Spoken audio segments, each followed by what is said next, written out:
एक 6 सेंटीमीटर की रेखा खींचिए।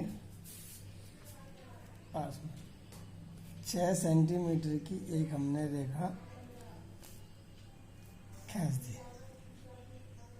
इसे नाम दे दिया ए और बी। अब बिंदु ए को केंद्र मानकर प्रकार में आधे से ज़्यादा दूरी लेकर एक चाप ऊपर लगाते हैं, एक चाप नीचे लगाया। अब इसी दूरी से बिंदु बी को केंद्र मानकर इन दो चापों को काटते हैं। अब ये दो बिंदु आ गए आपके। इस बिंदु को सी मान लिया और जहाँ पे काट रहे दो चाप इसे मान लिया डी। अब सी और डी को मिला दिया, सी और डी को मिला दिया। ये बिंदु जहाँ पे ए भी रेखा काट रहे से ओ मान लिया। तो ये सी डी जो रेखा है ये ए बी रेखा की समद्विभाजक है, यानी सी डी रेखा ने ए बी रेखा को दो समान भागों में बांट दिया, ओ ए और ओ बी।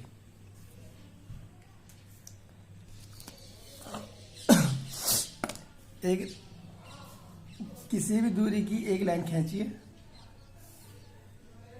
इसे बी और सी नाम दे दीजिए।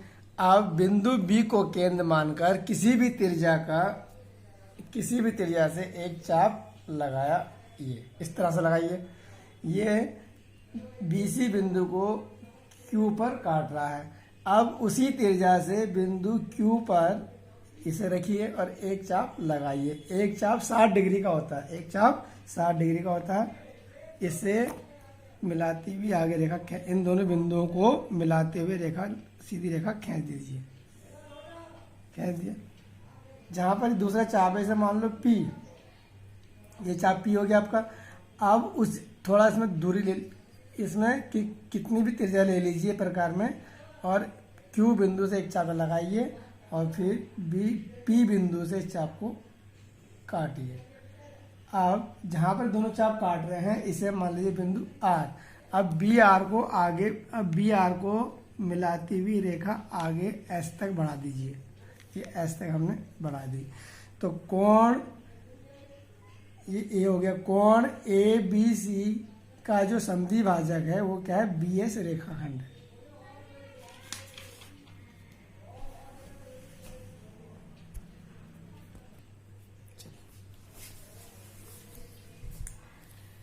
किसी भी दूरी की एक रेखा खींच लीजिए, ये इसे नाम दे दीजिए बी और सी। बिंदु बी को केंद्र मानकर किसी भी त्रिज्या का एक चाप खींचिए। इस तरह से चाप खींच दिया। जो बीसी को बिंदु पी पर काट रहा है। बिंदु पी से एक चाप लगाया P1, फिर P1 से एक चाप और लगाया P2। ये चाप आपका P1 है और ये चाप आपका P2 है। अब P1 से एक चाप ऊपर लगा दिया, P2 से इस चाप को काटिए। ये दोनों चाप जहाँ पर काट रहे उसे मान लिया बिंदु D मान लिया। अब D और B को मिला दीजिए। यह आपका 90 डिग्री का कोण बन गया है। अब थोड़ा इसमें त्रिज्या अपने हिसाब से ले लीजिए।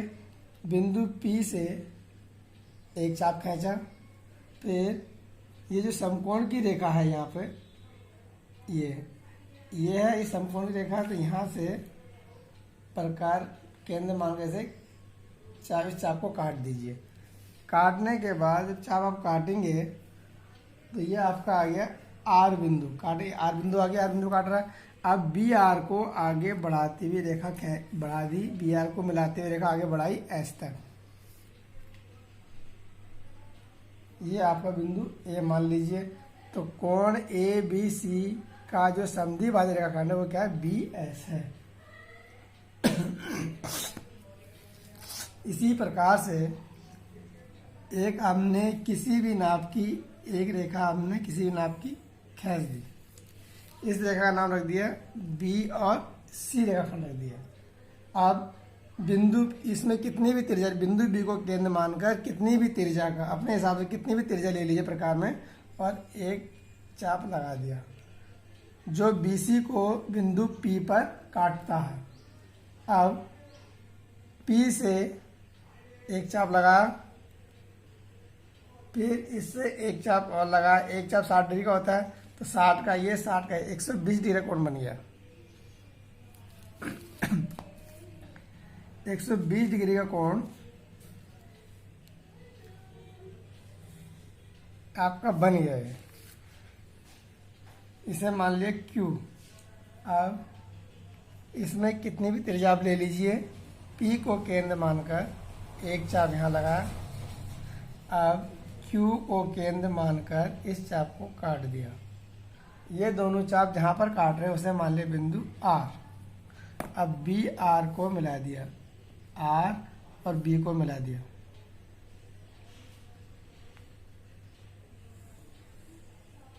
तो ये 60 डिग्री के कोण का समद्विभाजक हो गया, और 120 डिग्री कोण का समद्विभाजक हो गया, 60-60। अब इसको 4 भागों में बांटना है, तो क्या करेंगे, इसी त्रिज्या का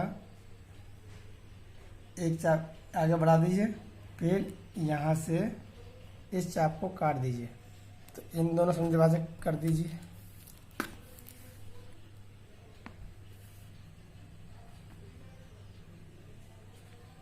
मिला दीजिए इसे।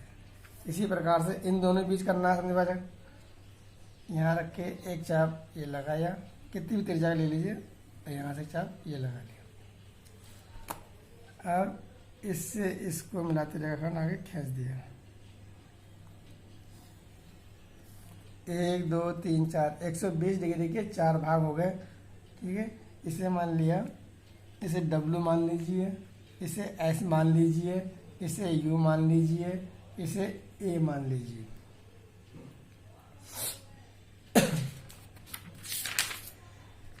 ये 6 सेंटीमीटर की एक रेखा दी गई थी,